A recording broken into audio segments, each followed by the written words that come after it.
The sun is shining, the birds are chirping, the bacon is sizzling. Welcome to the Daily Swole.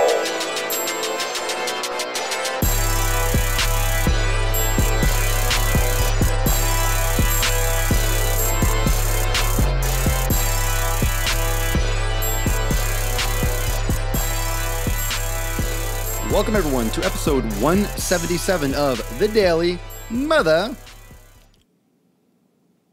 Swole. Keep it simple today. Swole.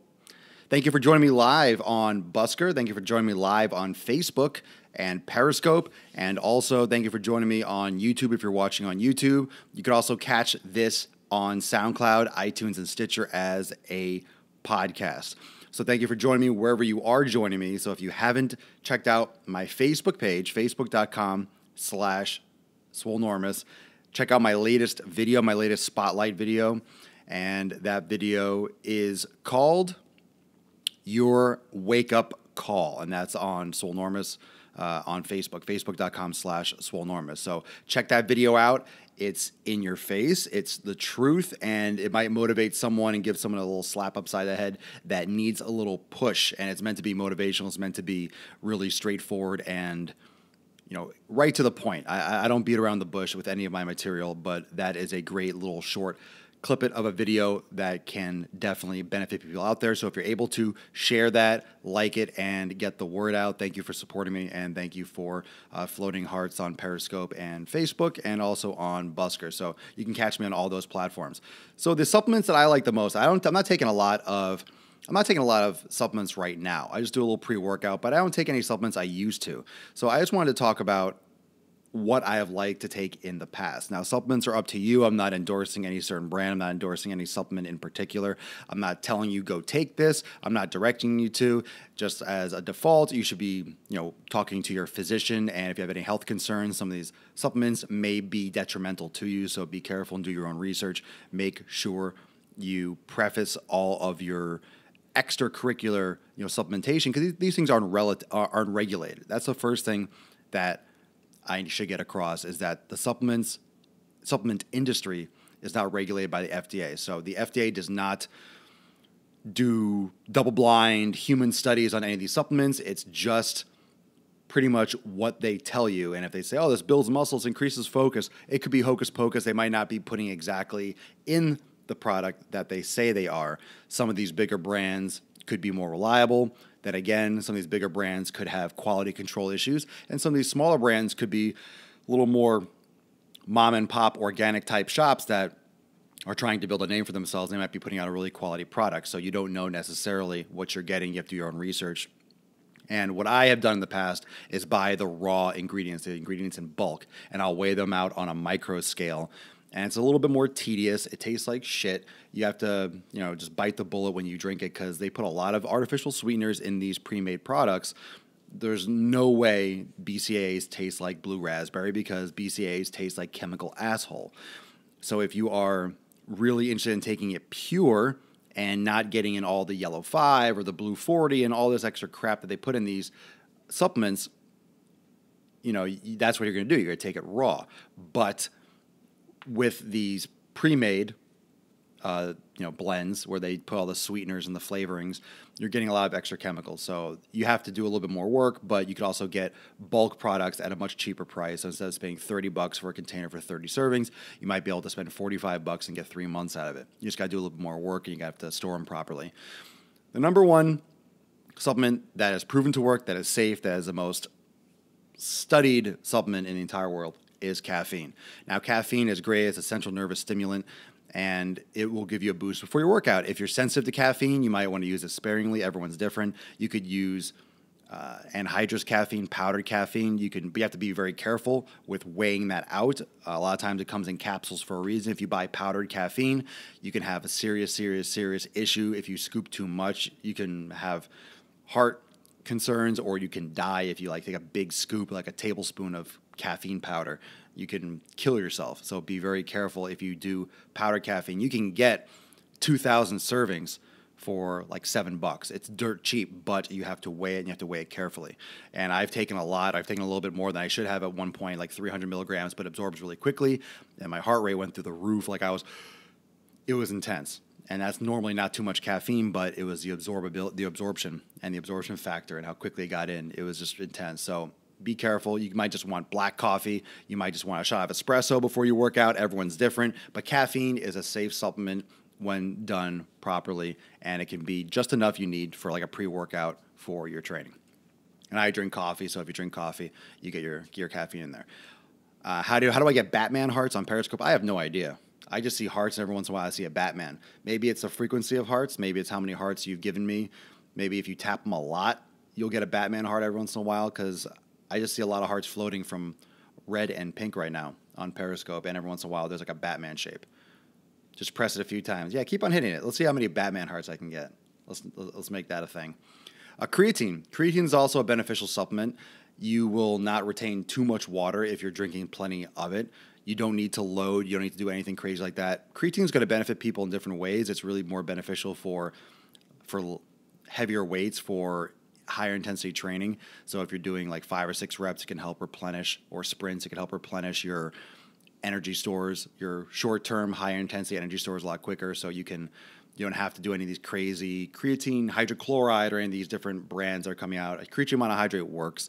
It just doesn't need to be loaded, and everyone's going to react differently. Some people have higher resting levels of caffeine in their body, or creatine in their body, so supplementation, they won't notice as much. Other people might benefit more because their natural resting levels are lower than, let's say, person B. So everyone's going to be a little bit different in terms of creatine effectiveness. The only way for you to know is to try. Some people feel like they hold a little extra water. Hey, Laura on Facebook. So everyone's a little bit different. You might like a certain brand than others, but the only way you would ever know is if you try. A couple other supplements, 3 other ones that I like. I'm not going to get into the science behind it, but just a general concept. BetaAlanine. The thing with beta-alanine, that's what, if you take a supplement like a pre-workout, you get like the tingles, you get the paresthesia, you get like itches, you feel like it kind of scratches on your face, or you feel like tingly and itchy on the face or on your body. That supplement actually helps buffer lactate, it helps buffer acidity in the blood, so you can maybe have more endurance, or do longer sets, or have a couple extra reps, or run longer, or have a little bit more endurance, because it'll help buffer the acidity in the blood. So if acidity gets too great, which means the pH levels in the blood drop just enough. If they drop too low, then the muscles will be inhibited in terms of contraction. So if they can't contract, obviously you'll burn out. So if you take beta-alanine, it can help. The problem with this kind of supplement is that the testing that they did was based off 6 grams for, I think, cyclists, and most of the products that you're taking have like 1 gram in them. So usually the testing that showed that this supplement was beneficial was a lot more than what you get in most supplements. Doesn't mean you should go taking 6 grams right off the bat, because you're going to be tingly and itchy all over the place, but you can build up because your body saturates with it. So you can build up with beta-alanine, and you could look into it, but I would definitely be careful with any of these over-the-counter pre-made blends. They usually don't give enough, and that's why it's really beneficial to make it yourself, because then you can stagger it or build up with certain supplements that might need to. So beta-alanine is a beneficial supplement. I have found it to work. I like it, and that's why it's in so many supplements today. Next 2 are both beneficial for the pump or for blood flow: citrulline malate and agmatine. Those are both precursors for nitric oxide, and those are usually used in these pre-workout powders that can help, give you a pump and increase strength and blah, blah, like it says. What nitric oxide does, it relaxes blood vessels, allow more blood flow. And if you have more blood flow, you can have more nutrients, you have more fullness, you have more energy for the muscles, and you can potentially lift more weight or feel better or feel more full and more vascular. So those 2 supplements are also beneficial. Citrulline malate is very sour when you get it in the raw form, but that is usually done anywhere between 4, 6, or 8 grams per serving. And again, usually in your pre-workout, pre-made powders, you're getting like half a gram or maybe a gram. So the studies that show that they work, or the beneficial levels, are a lot more, significantly more than what you get in those pre-made powders. So again, be careful what you're buying over the counter. It might have the ingredient that you want, but it might not have, and likely will not have, anywhere near the required volume of what you're actually, what would benefit you from that supplement. So it has a name on it, it has some of it in there, but it's not having, doesn't have enough, doesn't have the volume or the amount that it should have. And also agmatine. Agmatine is a precursor to nitric oxide, and one of the benefits of that is it's supposedly not something that you adapt to. You don't, let's say, get used to it. You don't hit like a new resting level where you don't get stimulated from it anymore. It's not a stimulant, but it will help increase your pump. And most pre-made powders have anywhere between, 500 milligrams to a gram of agmatine. And you could do anywhere between, 500 milligrams, so half a gram to 2 grams of agmatine. And all these supplements, really, the reason why it's great if you do raw and you mix it yourself is you could find what ratio works best for you. When you get a pre-made supplement, when you take a scoop, even in one scoop, do you know, is it perfectly even like the powder? Do you know if you're really going to get every little bit to the exact ratio that they say you will? If you take the powder and you measure it out and you weigh it, you're getting exactly what you're weighing. If you take a scoop from a container, you don't necessarily know if you're getting a perfect balance just because it says on the back label. Things settle, molecules settle, and they're mixed up, but you don't know if you're really getting everything in every single scoop. So those are beneficial supplements. Your ratios or what works best for you can vary. But usually if you're doing a pre-workout or you're doing any kind of supplementation, those are generally pre-workout supplements. Sometimes you could say they're post-workout in certain instances, but those are generally, because I don't do any protein powders. I don't really believe in that stuff anymore. Usually they just don't absorb as well. They get gummed up in your system. Regular food matters. But honestly, for myself and for most of you that sleep or don't feel motivated to go to the gym sometimes or feel tired and sluggish, you just need like a little kick in the butt. Like I want to go to the gym, but sometimes I'm like, I could just take a nap or I can go to the gym. And I'm a great sleeper, I'm a great napper, but at the same time, I just need a little bit of a boost, a little pick-me-up to go to the gym, and then once I go, I'm happy. And, sometimes these pre-workout powders, are they bad for you, or they have this artificial flavor? And this. I make certain sacrifices. I prefer to eat things organic. I prefer to eat really healthy, but I also have to weigh the good with the bad. If I need a stimulant, if I need something to get up and go to the gym, I'm going to take that. I'm going to make a certain sacrifice in certain places in order to get my ass into the gym to motivate myself. If I get amped up and I get that's fine. Ancient warriors did that all the time. And the Incas and the Mayans and the Aztecs, they all ate roots and ate, of course it was natural and plants, but they would take hallucinogenics, and get amped up and go into battle and freak out and, go crazy, like maca root and stuff like that. So understand that each of these supplements may pose a risk. They don't know long term. There's not a lot of crazy, human studies on agmatine over the course of 50 years.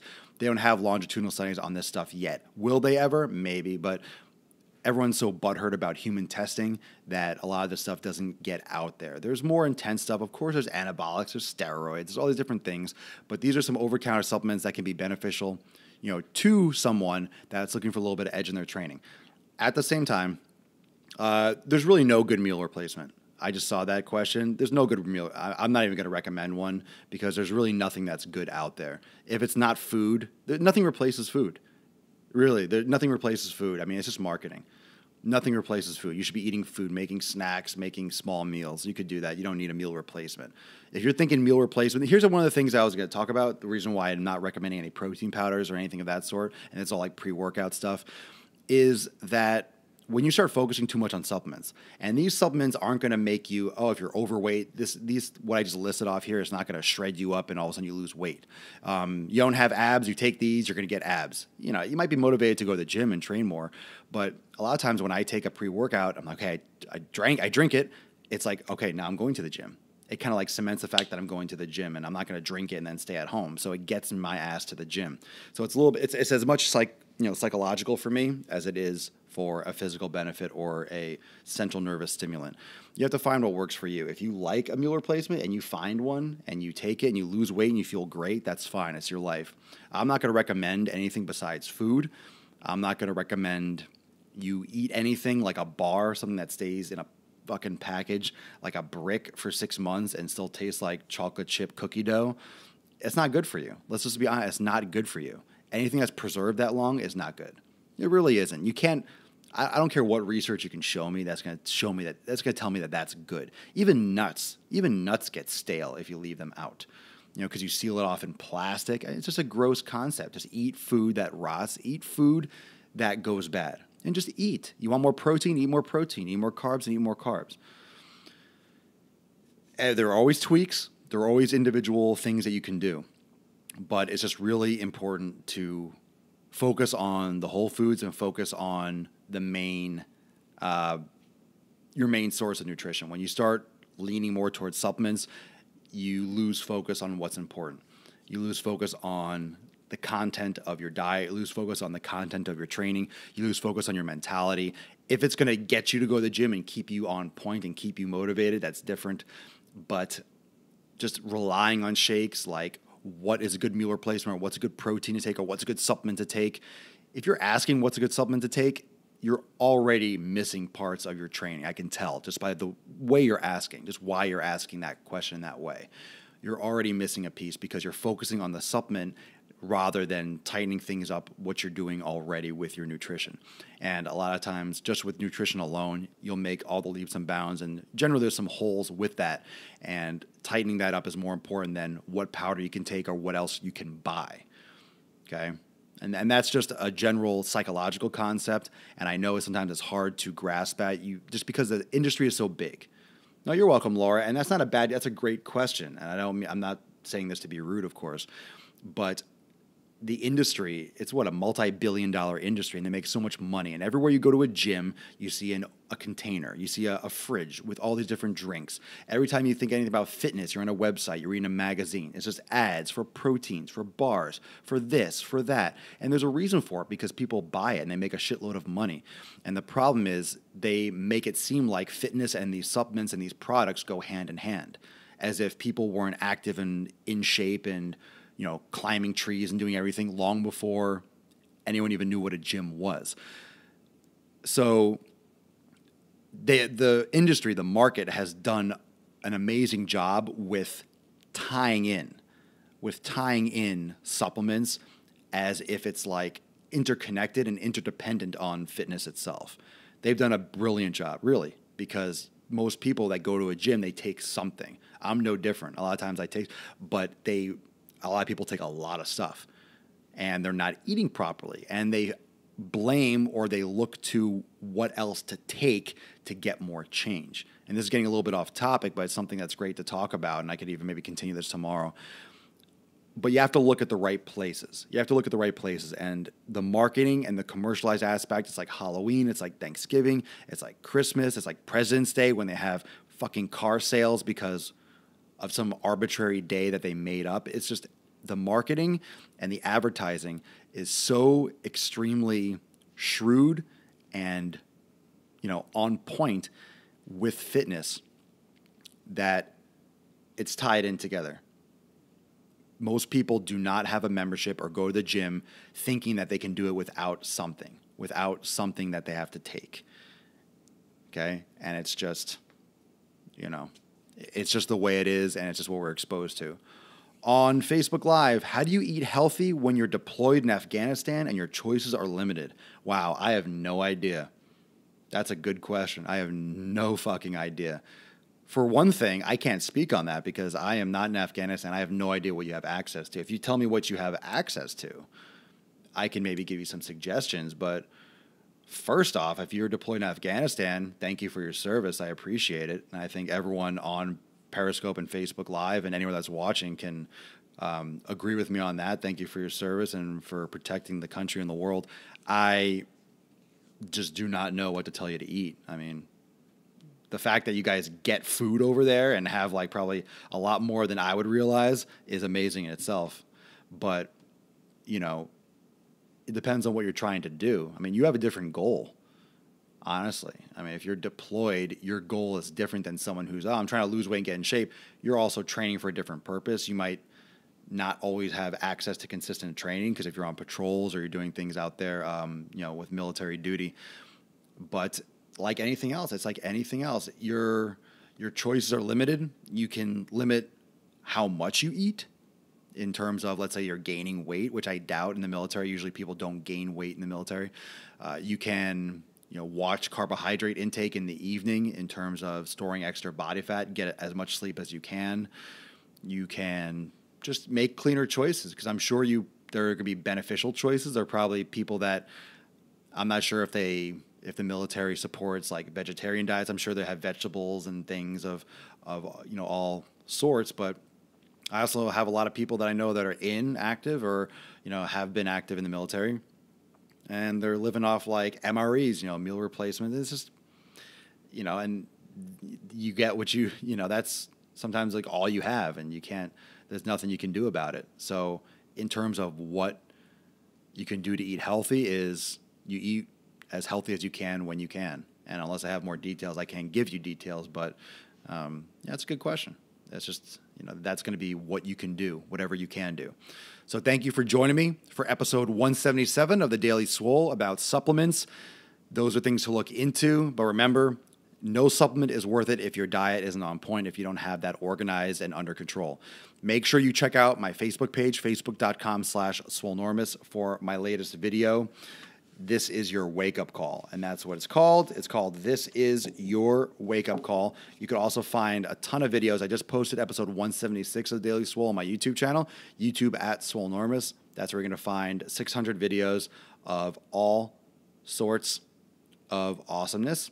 And you can also follow me on Snapchat and Instagram, and that's where you will find all the latest updates, especially on my Snapchat account at Swolenormous. So again, SoundCloud, iTunes, and Stitcher, YouTube, Busker, Periscope, and Facebook. I'll see you for a couple minutes after on Facebook and Periscope for any questions. Thank you for joining me, and I'll see you tomorrow for episode 178 of the Daily Swole. Peace out, and enjoy the rest of your Sunday. Let's go, Indians.